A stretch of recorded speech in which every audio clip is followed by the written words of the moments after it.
Mesdames, Messieurs, bonsoir. Merci de nous accueillir chez vous. Je suis ravi de vous retrouver en ce lundi 11 juillet sur Alizé Télévision pour notre édition de 19h. Voici tout de suite quelques-uns des titres qui seront développés. 40 ans après sa dernière éruption, la Soufrière est sans doute l'un des volcans les plus surveillés au monde. Visite guidée à l'Observatoire volcanologique de Gourbert. Pendant les 2 mois de grandes vacances, le parc national nous invite à découvrir ou redécouvrir différents sites du territoire. Une série d'activités est proposée. Depuis bientôt 30 ans à cette période de l'année, le cas résonne à Sainte-Anne. Gros plan sur les enfants du groupe martiniquais Tambou Bocanal. Le journal Rony Nabal. Et nous débutons cette édition par une information santé et la circulation du virus Zika se stabilise en Guadeloupe selon le dernier point épidémiologique de l'Institut national de veille sanitaire en date de jeudi dernier. Un point qui fait apparaître une baisse du nombre estimé de cas cliniquement évocateurs vus en médecine de ville sur une semaine. La même tendance que celle observée en Martinique et en Guyane. Le point avec Muriel Barlagne. Le niveau de l'épidémie de Zika se stabilise en Guadeloupe. Depuis le 29 avril, le département est placé en phase 3A du programme de surveillance, d'alerte et de gestion des émergences. Phase 3A, c'est-à-dire phase épidémique appelant des mesures de gestion habituelles. Selon le point épidémiologique du 7 juillet 2016, le nombre cumulé de cas cliniquement évocateurs est estimé à 20 070. Avec une incidence communale moyenne de 177 cas pour 10 000 habitants pour la période correspondant aux 4 dernières semaines. Les communes les plus touchées étant Vieux-Habitants, Grand-Bourg, Trois-Rivières, La Désirade, Petit-Canal et Pointe-à-Pitre. Depuis le dernier point épidémiologique, 44 nouvelles femmes enceintes ont une confirmation biologique, ce qui ramène leur nombre cumulé à 225. 4 patients atteints du syndrome de Guillain-Barré ont été biologiquement confirmés, 12 sont en cours d'investigation biologique. L'infection a également été confirmée pour des complications d'un autre type. Il est à noter un décès survenu chez un patient biologiquement confirmé pour le virus Zika, mais la responsabilité de l'infection dans ce décès n'a pas pu être formellement établie. Anatole Loubert, ancien conseiller municipal sous feu Frédéric Jalton, s'en est allé. Professeur émérite, cet Abimien a été président du conseil communal des aînés de la ville des Abîmes. Anatole Loubert était également directeur de publication des Nouvelles Étincelles, l'organe de presse du Parti communiste guadeloupéen. Son secrétaire général, Félix Flemin, revient sur le parcours de ce militant. Il y aurait beaucoup à dire. D'abord, un homme de conviction. Un homme de grande qualité, ferme sur ses convictions et sur ses principes, qui n'a jamais dévié de son combat au service des Guadeloupéens, de la jeunesse guadeloupéenne. Un militant politique, dirigeant du Parti communiste guadeloupéen, un directeur de publication de notre journal Les Nouvelles Étincelles. Y a-t-il, Alain Félix Flemin, un fait qui vous vient en mémoire se rapportant à Anatole Loubert? Il y en aurait de multiples, mais tout ce que je peux vous dire, c'est que Totol, ou Bena, comme on l'appelait, c'était un homme intransigeant, un homme de grand cœur, mais qui ne transigeait pas sur les principes et qui savait nous remettre dans le doigt fil lorsque il nous arrivait parfois de nous perdre en conjoncture. Il avait toujours le mot, avec sa voix rock de stentor, pour rétablir les choses, l'intérêt supérieur du pays, l'intérêt de la jeunesse guadeloupéenne et le Parti communiste au service de tout cela. Alain Félix Flemin était au micro de Jacques Damprobe. Depuis vendredi, nous vous proposons une série de reportages en lien avec l'éruption de la Soufrière le 8 janvier 1976. Une éruption phréatique qui entraîna l'évacuation de la commune de Saint-Claude et d'une partie du sud Basse-Terre. Déjà à cette époque, l'activité de la vieille dame était sous haute surveillance au laboratoire de physique du Globe à Saint-Claude. C'est Michel Feuillard qui en était le directeur en 1976. Visite guidée 40 ans plus tard avec la nouvelle directrice de l'Observatoire, accompagné d'Éric Pommier. La grande dame aura beau jouer au chat et à la souris, se dissimulant souvent sous des masses nuageuses, elle n'échappe pas à la vigilance du centre volcanologique situé à Gourbert depuis maintenant 20 ans. Nous sommes à 450 mètres d'altitude. C'est ici que tout se passe sous la direction de cette géochimiste Céline Dessert, directrice de cet observatoire depuis janvier 2014. Ici par exemple, sur cet écran, il y a en temps réel l'image du volcan, image qui est renouvelée toutes les 5 minutes. Elle peut être visible sur Internet. Cet observatoire s'appuie sur 150 points de contrôle. La Soufrière est l'un des volcans les mieux surveillés au monde. Des équipes à tour de rôle se relayent sur le terrain, à raison d'une sortie par semaine. La Soufrière, elle va très bien. Elle est en activité. C'est un volcan actif, ce n'est pas un volcan éteint. Les gens qui se promènent régulièrement sur le dôme de la Soufrière le savent bien, puisqu'il y a beaucoup de fumerolles au sommet. Il y a des sources chaudes un peu partout. Par exemple, les bains jaunes, un endroit où les Guadeloupéens vont souvent se baigner. Si l'eau est chaude, c'est parce qu'il y a un système hydrothermal actif. Et ça montre que le volcan est en activité. Mais la Soufrière n'est pas en éruption et pour le moment ne donne pas de signe précurseur d'une éruption. On arrive dans la salle principale qui est le cœur de l'observatoire. C'est très bruyant à l'intérieur, donc je ne sais pas si on va rentrer. En tout cas là, vous avez les serveurs informatiques qui enregistrent toutes les données scientifiques de nos capteurs qui sont répartis et sur la Soufrière et sur tout l'archipel guadeloupéen. Ici se côtoient 2 générations de technologies pour veiller 24 heures sur 24 sur l'activité du volcan. 11 personnes forment l'équipe de l'observatoire, informaticiens, chercheurs en chimie, gestionnaires, ingénieurs électroniques. Chacun s'attache pour optimiser l'efficacité de la surveillance de l'activité du volcan, surtout depuis les événements de 1976.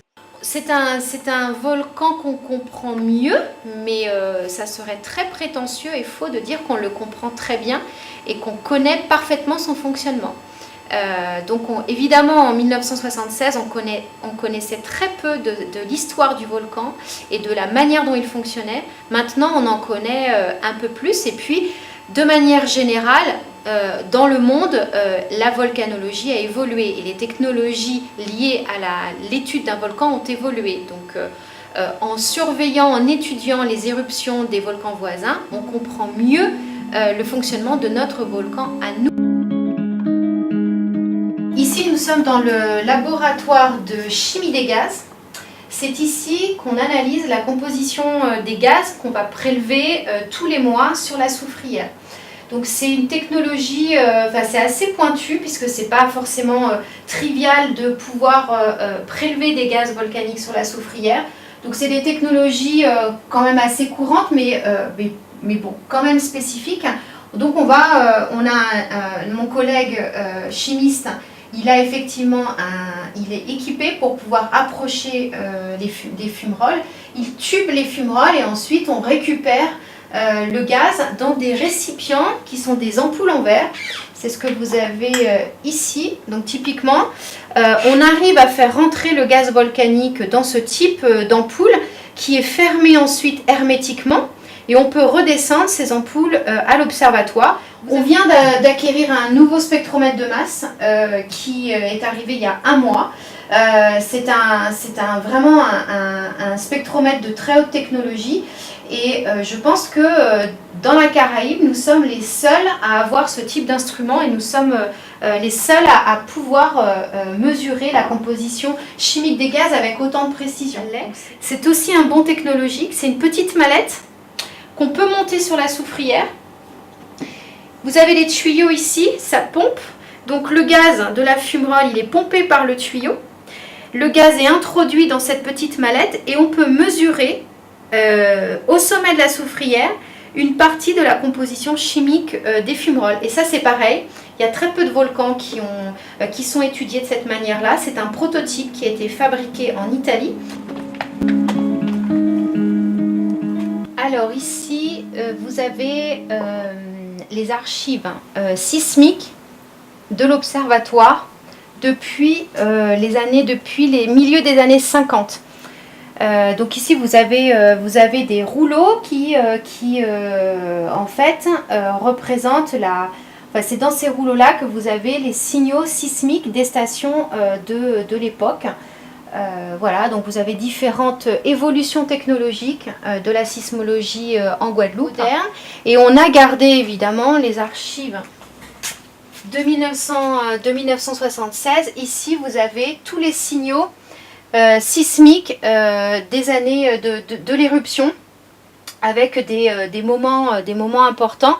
Par exemple, ici, vous avez l'archive entre le 1er juillet et le 10 juillet 1976. Le volcan aujourd'hui, seul, face à toute cette technologie de pointe, surtout depuis les événements de 1976, nul doute que c'est la science qui pour l'heure a le dessus. La grande dame, finalement, sous très haute surveillance, n'a désormais plus qu'à bien se tenir. Un volcan donc sous surveillance dont les soubresauts sont enregistrés et analysés par les scientifiques. La population, elle vit avec la vieille dame, et même si après l'évacuation de 1976, les choses ont repris leur cours, le souvenir de cet épisode douloureux est encore vivace chez tous ceux qui ont été contraints de fuir leur maison ce fameux 8 juillet. Anne-Elisabeth Arsène leur a tendu son micro. Ah ben jour là ça, messieurs et dames, nous là au marché qu'avant de démêler nous, là où voit dans moment, autant de là mettant en route, nous garder, moun commencer à lever main en l'air, moun commencer à courir, moun commencer à prier Dieu, et à dans moment, messieurs et dames, nous qui vrai, tu commencer à monter et descendre, c'était mon en bas qui était monté vers le grand terre. Et jour là ça, là, Dieu merci l'arrivée, à trouver tout bitin tombé à terre, mais enfin nous là. En France, c'est un pays afrodien nous là. Et la matin, moi j'étais là, et donc moi avec grand c'est là, nous mettons l'argent pour rentrer en France, mais il montait pour taper contre tout le monde. Ouais, mais nous avons changé ça. Et bien bon, c'est une grosse polémique entre mon Bastère et mon Gonter. Mon Gonter était méprisé mon Bastère, ça pas bien. Et donc, ce sentiment-là, ça a resté parce que dans certains reportages, il y a insisté en ça jusqu'à présent. C'est que c'est mon animal. C'est mon animal et c'est pourquoi, là, on voit dans la souffrance, il faut rester humain, il faut traiter humainement. Et nous pouvons courir derrière le monde, hein, en faisant d'autres sujets. Mais nous pouvons courir derrière le monde qui, bon, nous pouvons faire grand polémique dans ça, mais c'est vrai. Et pourtant, tout le monde, c'est le même monde là. Voilà. Mais si c'est pour la soufrière, c'était un désastre. Hein. Ça a ruiné toute la Bastère, toute la région Bastère. Et jusqu'à présent, Bastère a souffert de ça. Parce qu'il était chargé banane en l'époque Bastère. Lorsqu'on a donné les éléments, s'agissant bien entendu de l'éruption de la soufrière, on prétendait qu'il y aurait une éruption. Et puis finalement, je me rappelle de Max Moinet. À l'époque, il était sous les ondes de RFO. Et il disait qu'il retransmettait, c'est comme si c'était une course, quoi. Et en fait, en réalité, il n'y a rien eu. Et puis ça a été la grande pagaille, c'est tout. On a vécu ça quand même avec beaucoup de difficultés et beaucoup d'appréhension parce qu'on avait peur. Si la soufrière explosait, parce que c'est l'un des volcans les plus dangereux. C'est du type péléen, quoi. Place maintenant à notre tour d'horizon de l'actualité dans la grande région, alors qu'un léger séisme était enregistré ce matin au large de Capesterre de Marie-Galante en Équateur. Ce sont deux nouveaux séismes importants qui ont secoué le pays ce dimanche. À Miami, le recours à des chauves-souris est envisagé pour lutter contre la prolifération de moustiques, vecteurs du Zika. Mais dirigeons-nous vers la Jamaïque où les mouvements religieux se mobilisent pour défendre les lois anti-sodomie du pays. C'est votre rendez-vous Caraïbes. 9 organisations religieuses ont manifesté dans les rues de Kingston pour défendre les lois anti-sodomie. Celles-ci sont menacées d'être supprimées après une requête déposée par l'avocat et activiste gay jamaïcain Maurice Tomlinson. La Cour suprême de la Jamaïque a donné son feu vert à 9 groupes religieux pour se porter partie civile dans la requête constitutionnelle de Tomlinson visant à modifier la loi sodomie de 1864 en cas de rapport sexuel consenti entre adultes. La Cour estime que l'opinion de la majorité des Jamaïcains, y compris les groupes religieux, était importante pour décider de ce que deux adultes consentants font dans l'intimité de leur chambre à coucher. Maurice Tomlinson s'était déjà fait connaître l'an dernier pour avoir déposé une requête devant la Cour de justice des Caraïbes, dans laquelle il affirmait que les lois sur l'immigration de Belize et de Trinidad et Tobago cherchaient à interdire l'entrée des homosexuels dans leur pays. Il avait été débouté de son action, faute de preuves appuyant ses déclarations. Alors que les scientifiques se bousculent pour trouver un vaccin efficace contre le Zika, Long Island a adopté une approche moins conventionnelle de lutte contre le virus, en l'occurrence les chauves-souris. Ces mammifères nocturnes, qui sont des prédateurs naturels des moustiques, peuvent manger jusqu'à 1000 moustiques en une seule heure sans aucun produit chimique. Déjà en 2007, les scientifiques américains ont créé des boîtes qui simulent l'habitat naturel des chauves-souris pour les attirer plus fortement dans la région, pour limiter la prolifération des moustiques et le recours aux pesticides. Aujourd'hui, avec la menace du Zika, cette proposition tend à faire légion. Les scientifiques précisent qu'il ne s'agit pas d'une réponse contre le virus, mais contre l'utilisation intensive de pesticides nocifs pour la santé humaine, animale et végétale. Près de 3 mois après le terrible séisme qui a fait plus de 700 morts et près de 30 000 sans-abri, l'Équateur a de nouveau été frappé dimanche par un tremblement de terre. 2 séismes de magnitude 6.2 et 5.9 ont secoué le pays selon l'Institut géophysique équatorien, sans qu'il ait été nécessaire de déclencher l'alerte tsunami. L'Institut américain d'études géologiques a pour sa part évalué à 6.4 la magnitude du premier séisme. Il a précisé que son épicentre se situait à 41 km au sud de la localité de Propicia et à 154 km au nord-ouest de Quito, la capitale équatorienne. Propicia est proche d'Esmeraldas, localité qui avait été particulièrement dévastée par le séisme du 16 avril dernier. Retour en Guadeloupe. Pendant 5 semaines, le parc national propose un programme d'animation autour des 4 éléments. Les 4 éléments que sont l'eau, la terre, l'eau et le feu. Des activités vacances au cœur de la vie dont le premier rendez-vous avait pour thème l'eau. Un village découverte se tenait vendredi à l'aire de pique-nique de Corosol, route de la Traversée à Petit-Bourg. Reportage Muriel Barlagne. La rivière Corosol et ses alentours mis en valeur dans le cadre d'une animation culturelle et artistique. Installé sur l'aire de pique-nique, le village Nature et Culture en découverte est une émanation du parc national. Une série d'ateliers et de jeux proposés sur ces différents sites naturels. La thématique qui a été choisie pour ce programme de 5 semaines, c'est au cœur de la vie, l'eau, la terre, l'air et le feu. Donc en fait, c'est tout un programme d'activités autour des 4 éléments que sont l'eau, l'air, la terre, l'air et le feu, évidemment. Des activités variées, de la randonnée, des ateliers photos, de la vannerie, de la sophrologie, de la mosaïque, par exemple, pour aujourd'hui. Et voilà, tout plein d'activités pratiquement tous les jours pendant 5 semaines à partir d'aujourd'hui jusqu'au 12 août. Ici, on est venu découvrir la vannerie amérindienne avec Félix, un Kalinago de la Dominique, et sa femme Georgette. Tous deux ont monté l'association Art Kalinago qui propose ses ateliers depuis 9 ans à Trois-Rivières. Aujourd'hui, l'exercice consiste à empailler une bouteille. On doit commencer vers la bague, là où il y a la bague de la bouteille, et après on rajoute les membres, et ensuite on commence à tresser un en haut et un en bas. Voilà, jusqu'à ce que ça arrive un peu jusqu'à la fin. C'est un art qui est transmis de génération en génération. Donc même nos enfants aussi, donc nous on continue à transmettre cet art à nos enfants pour qu'eux aussi puissent prendre la relève après. Émilie s'est laissée tenter par l'expérience et elle est plutôt conquise. Il faut avoir de la patience parce que il ne faut pas hésiter à recommencer si on se trompe, ce qui m'est déjà arrivé, mais bon, ça va. Un peu plus loin, le plasticien Bernard Pincemaille est entouré d'artistes en herbe. Ils ont commencé à fabriquer des panneaux. L'objet de l'atelier, c'est de travailler avec des végétaux, dont la calebasse, des courbarils, du bois moringa et de la liane. Le thème, c'est les 4 éléments. Et c'est un regard sur le dedans et le dehors. Donc, ce sont des panneaux, contrairement auparavant qui sont fermés, dont on ne voit pas l'autre côté. On peut regarder de l'autre côté et voir et se revoir. Les jeunes participants sont invités à mettre la main à la pâte.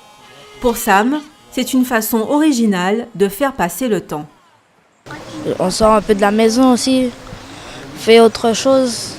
Ces ateliers sont gratuits, mais pour y participer, il faut s'inscrire. Les informations sont à consulter sur le site internet du Parc national de la Guadeloupe.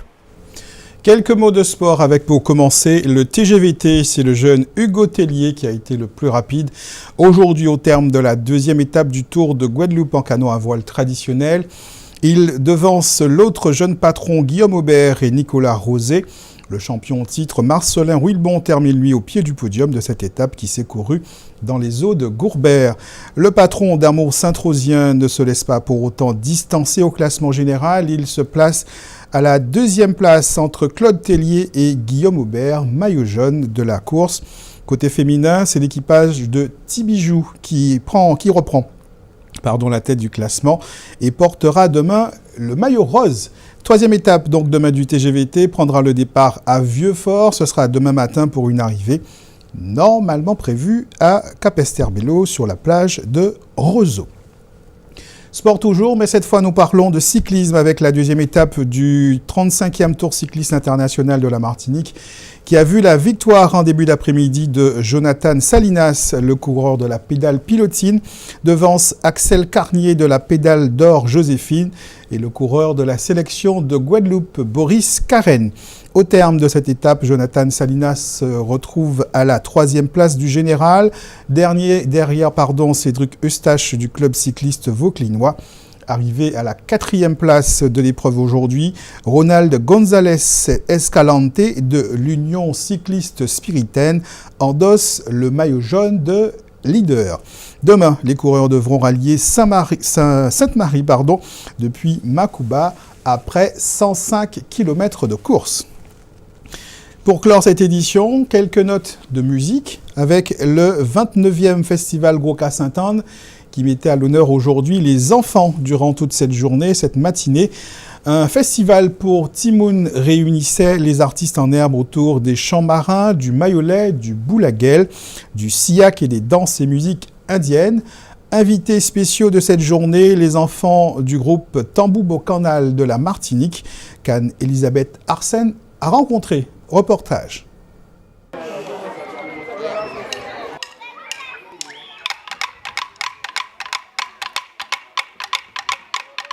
Groupe mythique de carnaval, Tambou Bocanal, c'est aussi une association issue du quartier du même nom à Fort-de-France. Le tambour est au cœur de ce groupe à pied créé en 1973 par les frères Gernay qui en ont fait un outil de transmission des traditions et du patrimoine musical de la Martinique. Je crois que cette génération-là, c'est elle qui va nous sauver. Parce qu'on le sent, donc, un peu partout. Il y a une génération qui a été perdue. Mais cette génération-là commence à prendre conscience et donc je crois que c'est avec elle que nous allons revenir à nos sources, à nos traditions. Même si parfois ils sont dans la dancehall, des musiques qui viennent d'ailleurs, mais il y a un certain engouement. Et il y a une certaine jeunesse aussi qu'on rencontre dans les soirées Belay. Et donc d'ailleurs le Belay est au bac. Donc, on sent qu'il y a un retour, un renouveau de nos traditions. Mehdi est directeur jeunesse du groupe. C'est lui qui donne le rythme des différents enchaînements. Une responsabilité qu'il prend très à cœur. À 13 ans, il veut déjà transmettre son patrimoine culturel. Je suis rentré dans le groupe parce que j'avais vu une parade, donc ça m'avait plu. Et le tambour, ça représente la tradition de mon pays, la Martinique. C'est Nico qui a choisi ce poste-là. D'ailleurs pour les qualités, savoir diriger, avoir une connaissance en musique, tout ça. Invité du festival Groka de Sainte-Anne, le groupe Tambou Bocanal a fait le déplacement avec une vingtaine de ses membres Timoun pour faire connaître la culture martiniquaise au plus grand nombre, mais surtout échanger et s'enrichir des lianages de nos deux îles autour d'un élément fédérateur, le tambour.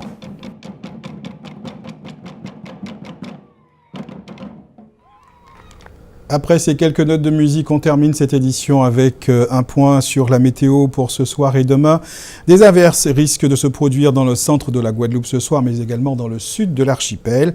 Demain, le soleil revient sur le centre de la Guadeloupe, mais les nuages devraient rester présents sur le reste de la Guadeloupe. Côté qualité de l'air, bonne nouvelle, l'indice Atmo passe de 6 à 4 demain.